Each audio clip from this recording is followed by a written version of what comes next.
Welcome to the Capital Gains Tax Solutions podcast, where we believe most high net worth individuals and those who help them, they struggle with clarifying their capital gains tax deferral options. Not having a clear plan is the enemy, and using a proven tax deferral strategy such as the Deferred Sales Trust is the best way for you to grow your wealth. Hey, we're also streaming on Expert CRE Secrets podcast. You can find that on YouTube and iTunes as well, where we bring on some of the best agents to speak about how to grow their business, how to add more value, and how to grow passive income streams. You can learn more about that at expertcresecrets.com. I'm excited about our next guest. He is out of the great state of Florida, and he is focused on helping you to fuel your real estate business to an amazing life. And it's about taking intentional actions, and it's about being focused. And his background is a billion-dollar real estate agent, best-selling author, investor, developer, and coach. He's launched his real estate career after completing successful careers both of a naval submarine officer and defense contractor.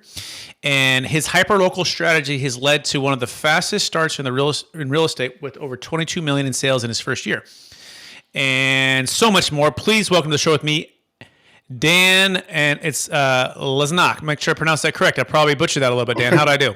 Close. Lesniak. So you were close. Lesniak. All right. And for welcome to the show, and for our listeners getting to know you for the first time, would you tell them a little bit more about your story and your current focus? Yeah. Well, thank you for having me on the show. I'm excited to be on here, help your audience get more ideas on how to increase your income, whether you're a real estate agent, investor, or just someone looking to do more business, because I think the strategies that I applied can work in anything. And you mentioned that my first year I sold $22.5 million. Well, how did I do it? And it all was based on a strategy of applying the most effort, the most focus to the smallest amount of area that would still give me enough market share. And I think that's where people struggle. They start too wide, too broad, and they're spread too thin, and they can't make an impact, and they can't gain market share. So you want to come up with a framework to figure out how can you find a marketplace that's untapped, that you can add value to and gain market share. So that's kind of how I got my start back in 2012. That was my first year full-time as an agent. I started part-time the year before and built up a business quickly enough that it made it silly for me to stay in my job. So I did that for a year, started to build out a team after that, and I've grown since then. And along with my wife, we've built up a real estate team that now has about 80 agents. We'll sell around 1,200 homes or so this year, all in the DC area. And we've also built out a podcast, a coaching program to train agents, the HyperFast agent program, and now we're developers as well. So we've got about 200 condos in our condo doors, units in our pipeline, our development pipeline in the DC area. And it all started though from having this hyperlocal strategy and really being able to figure out how to grow fast in a niche market. Excellent. We're going to talk about that here in a minute, and thanks for sharing that little bit of the background, Dan. So, Dan, I want to take one other step back, though, before we dive into the topic at hand, and it's this. Perhaps go back to your high school days or your college days, right? Earlier years, and I believe we've all been given certain gifts in this life. Some people call them strengths, some people call them superpowers. I believe they're God-given gifts, and they've been given to us to be a blessing and help to others. So, I'm curious, what are those one or two gifts that you believe you were given, and how does it help how you help and bless people today? I think it's the ability to really stay focused on whatever the most important task is to get to whatever goal I'm pursuing at the time. So I'm really good at kind of putting on the blinders, tuning out things that don't matter, and just keeping my head down and focused on the stuff that'll make an impact. And I felt like I've kind of had that gift for a long time, whether it's high school, getting better at my position, or taking my next step in my career in the Navy. It's just really what needs to get done and else. Beautiful. Absolutely love it. And that's a big gift. And I think a super power in today's world with distractions and a lot of noise and a lot of shiny objects. So very cool. So now let's apply that to the topic at hand, which is becoming a hyperlocal, hyperfast, perhaps even hyper-focused real estate agent. So Dan, what's the first step or first secret to becoming exactly what we just said? I think the key is to take a step back and get an overall plan. A lot of realtors start off their career, and I think they don't really have a plan. So I learned this framework actually in business school called STP, which I think that they teach everyone like in marketing 101 in business school now, but it stands for segmentation, targeting, and positioning. So, the first step is to segment your market. And that can be geographic, lifestyle, occupation, right? Like figure out how do you, if the market is a pie, how would you chop it up? And there's lots of ways to do that, but geographic is probably the one that, for real estate at least, that comes the most easily in people's minds, but there's tons of ways to do it. The next step is targeting. All right, so you've got all these different segments. Now you got to pick which one am I going to go after. The smaller, I think, the better when you're starting out. Most people struggle with having it, not be too big, right? Or they want to like be the agent for their whole city. Well, if you've got a town of 50,000 people, it's going to be hard to compete on Google. It's going to be hard to compete, if you're trying to market to everyone, especially when you compare it to what if you just tried a certain neighborhood, or what if you tried to become the real estate agent for all of the doctors in town, right? So in that example, right, instead of going after 50,000 people, go after 500 or 1,000, and you're going to be able to get ads in front of them more cost effectively. You're going to be able to get more direct mail. However you're marketing, you're going to be able to reach 500 or 1,000 people a lot easier. So you got to pick a target segment that is not too big, but it can't be too small. Like you don't want to get 100% share of 5 people. That's not enough, right? So obviously it's got to be a certain size. But and then the last step in this framework is positioning. How are you going to position yourself as someone that can add unique value and then communicate that to them in a clear and concise and consistent manner? Excellent. And then we're going to apply that to your story and how you did this to start it out, right? By the way, you can learn more about Daniel at hyperfastagent.com, hyperfastagent.com. So talk about it. So, right, you jump right in, and what was your boots on the ground to niche down and to focus and to do the segmentation, targeting, and positioning? So I decided to try and become the real estate agent for one condo building. I'm in Arlington, Virginia.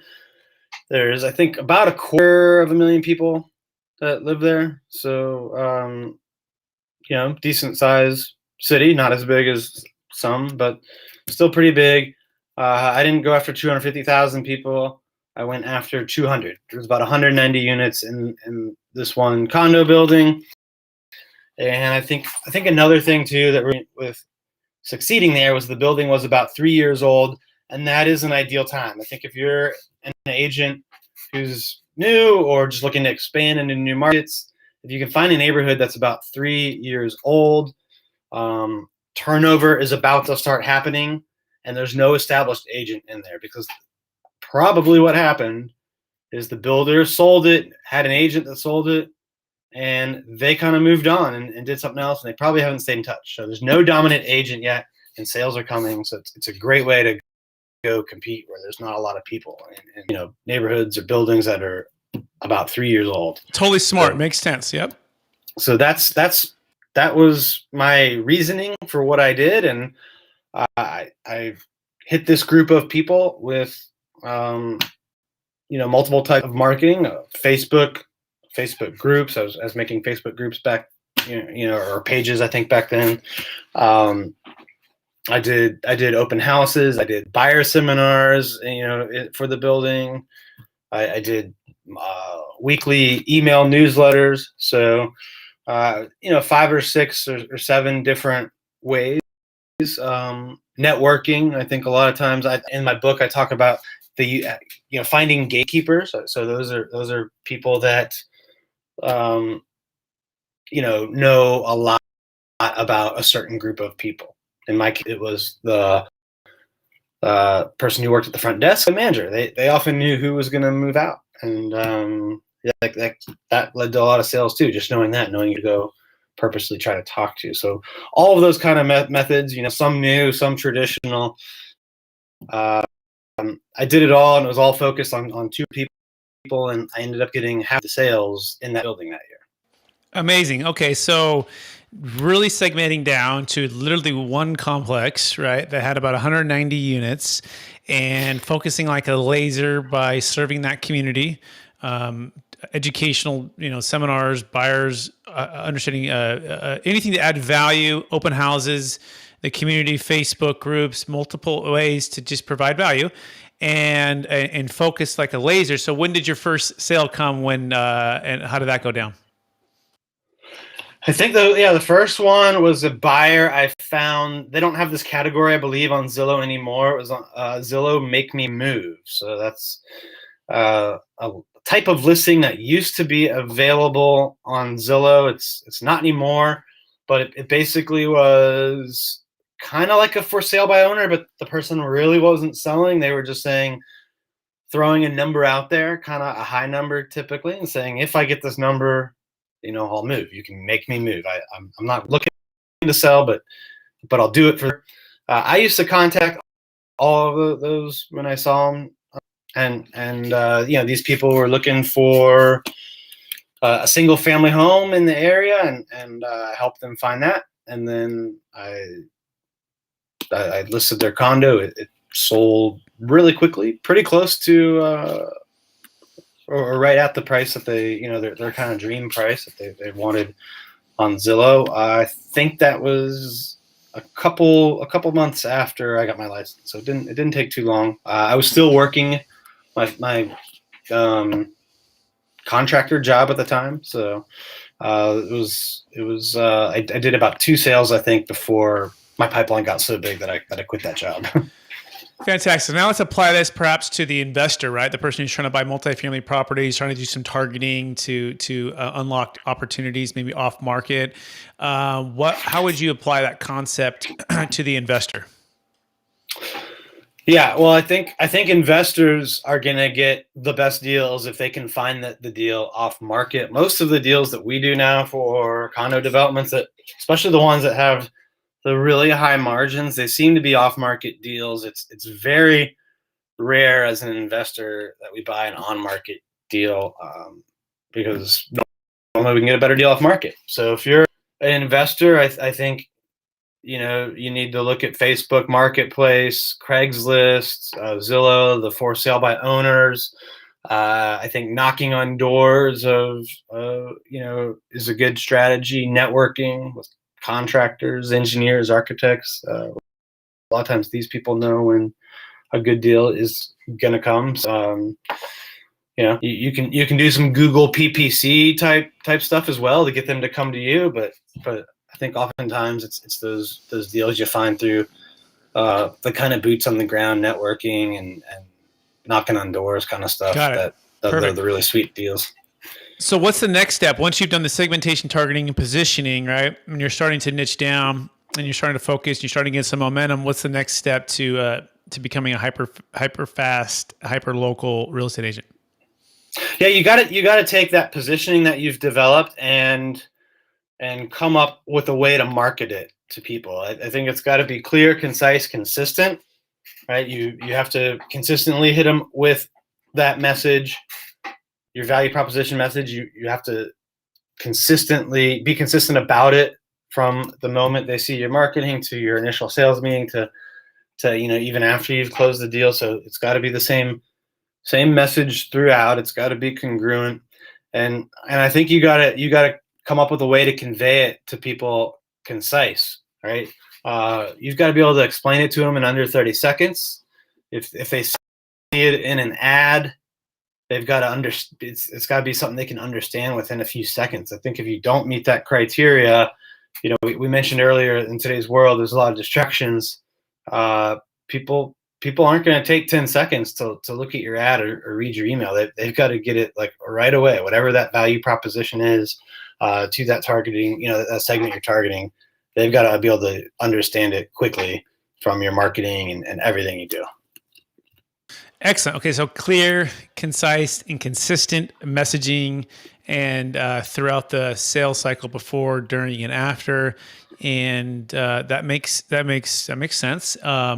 And obviously, setting up systems and processes to be able to do this, and then to build out teams and delegate. I imagine this is all a part of this as well. What are the other things that perhaps most agents are missing that you could also add to this as well? Well, I think first, to start out, have your initial success, get to that 100K to 250K level. I think those are the things I'd highlight.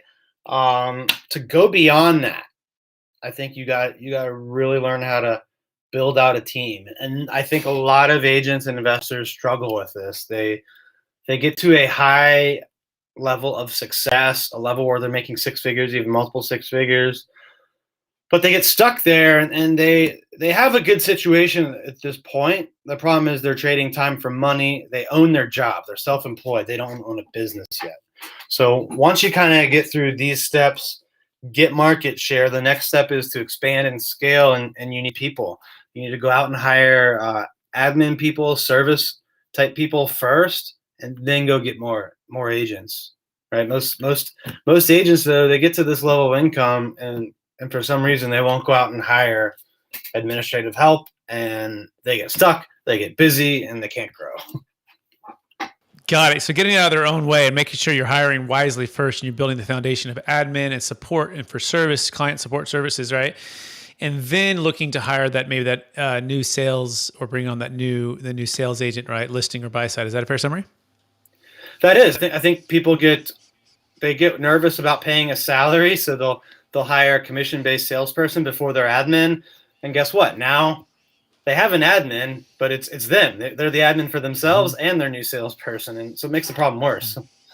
Yeah, so that's a mindset thing, right? And I see you've been coached by Tony Robbins' group and Grant Cardone, maybe even them personally, right? So what was your story to overcoming, to getting out of your own way? Ooh, I think the biggest thing that, going to those events and going to those coaching sessions, the biggest help it was just seeing people succeed at high levels, but people that, a few years ago were maybe where I was at the time. Right. So I think just surrounding myself by people that were a few years or more ahead of me, that really helped me see what was possible. And I think that's one of the biggest reasons to, listen to podcasts like this or go to events is to get around the right people. Very cool, Dan. I like that. By the way, you can learn more about Daniel at hyperfastagent.com. It's hyperfastagent.com. And he has a book there too that you could check out, and then coaching programs, everything else. Really cool, Dan. We're going to shift here a little bit to capital gains tax and geek out a little bit on some 1031 stuff. Are you ready? Let's do it. All right. What's your biggest frustration when it comes to either yours, clients, friends, family, when it comes to selling highly appreciated primary homes or investment real estate as it pertains to the 1031 exchange? Yeah, I think a lot of agents aren't familiar with it. I know a lot of my real estate agents, when it comes up, they've got questions for me on it. So I think probably just the unfamiliarity a lot of people have with it, and it's something that most people don't do a lot of. So when it does come up, and I think there's things agents need to know about it that most don't. And then I think another thing that's probably problematic about it is if the client doesn't do this correctly, they've got a lot less money to go buy their next home with. So I think for real estate agents, that's probably a big pain point as well. For sure. Yeah. Knowing their options, right. And knowing what the 1031 is, what it can do, what it can't do, right. Like it can't do a primary home, right. So we just did an $8.3 million deal in Palo Alto for a primary home seller. The 1031 did not qualify for. He happened to actually be a top KW agent. there in Palo Alto for many years. And so it was for his own house. And he sold and deferred a bunch of tax using what's called a Deferred Sales Trust. And for our listeners, if you want to learn more about that, you can go to capitalgainstaxsolutions.com. But if you're an agent listening to this, you want to know each tool, what it can do, what it can't do, so that you can add value. Because at the end of the day, Dan, tell me, if you're not adding value, right? We're not really in the business of selling real estate or selling tax deferral or giving educations. We're in the business of solving problems, right? And the moment you can solve problems is the moment you win the listing, right? Or the more you know more about the property that the person is selling or the deals next door, or a way to solve the problem is the moment you win the listing. Can you talk a little bit about being a problem solver? Yeah, it is. That's what real estate is. You're solving financial and emotional problems for people. It's a little bit of both, for sure. You're providing a service, and it's confusing. The tax laws are complicated. They're always changing. Right now there's a ton of proposals on the table, and I don't. If you're a consumer out there, like how do you plan for that, right? In the next 9 days, you don't know what's going to become a law or not. So they need people that are up to date on all of this stuff and can find solutions to the challenges that we know about and the ones that may come up that we still don't know about. Absolutely. So that being said, are you ready for the lightning round? Let's do it. All right. Knowing what you know now, if you go back to your 25-year-old self, what's the one golden nugget you make sure to tell yourself to do? Ooh, I would have started earlier in real estate, but that's everyone kind of says that. So I'll switch to saying have multiple exit strategies for every deal you do. Excellent. Love it. Second question, what's the number one book you've recommended the most in the past year? I think one that I've enjoyed a lot this year is David Goggins' book. I'm blanking on the name of it right now, though, but he's just got such an amazing story, and it's very motivational. Excellent. Check that out. David Goggins. Next question. What are you most curious about right now? Probably the tax law changes that are coming up. I mean, there's potential changes to the limits on the 1031. There's a proposal to nix the ability of self-directed IRAs to invest in like anything that is for accredited investors. So there's a lot of stuff that affects real estate on the docket, and that hopefully we'll figure out in the next 30, 60 days or so. Yeah, as we're watching that very, very closely. Next question is this: what's your favorite leadership quote or theme that you strive to live by? Ooh, I think it's the Wayne Gretzky one comes to the top of my head, where you skate to where the puck is going, not where it's at. So I think it's just always knowing the market, knowing the playing field, and staying ahead of that. Fantastic. Last question. After all your success helping all the agents, building out 1,200 business partners and real estate agents, buying real estate, having the family, everything else, writing the cool book and all the coaching program, how do you stay centered in your values, and how do you stay encouraged to charge forward to reach new heights? I love that question. For me, it's kind of having time each day to spend time in gratitude, and it doesn't always have to be about the big things. Sometimes it's just seeing the sunrise, or exercising outdoors, or I just got back from a great hunting trip where I took my son on. So just finding time to be in gratitude. And I'm motivated right now most to get to newer and bigger heights by my family. I want to have more time and more resources to do more cool, epic things with them, and leave a legacy for them and others. So it's really my family that motivates me the most right now. Dan, I want to thank you for being on the show, and I want to thank you for sharing your wisdom with us. I want to encourage you to keep using your ability to stay focused, right, and do the most important tasks to help yourself and others reach and accomplish their goals. And for our listeners who want to get in touch with you, would you remind them one last time what's the best place for them to find you? You can go to hyperfastagent.com or just follow my personal Instagram account. I answer my DMs on there, so check out my. Awesome. Thanks, Dan, for being on the show. And also want to thank our listeners for listening to another episode of the Capital Gains Tax Solutions podcast, also streaming on Expert CRE Secrets podcast as well. Hey, where we believe most high net worth individuals and those who help them, they struggle with clarifying their capital gains tax deferral options. Not having a clear plan is the enemy, and using a proven tax deferral strategy such as the Deferred Sales Trust is the best way for you to exit highly appreciated real estate, save a failed 1031 exchange, sell a business or cryptocurrency, and or if you're a real estate professional, help others get unlocked to be able to sell their own primary homes or real estate as well. Please go to capitalgainstaxsolutions.com if you want to learn more about that. Please rate, review, subscribe. We so appreciate everyone out there, and we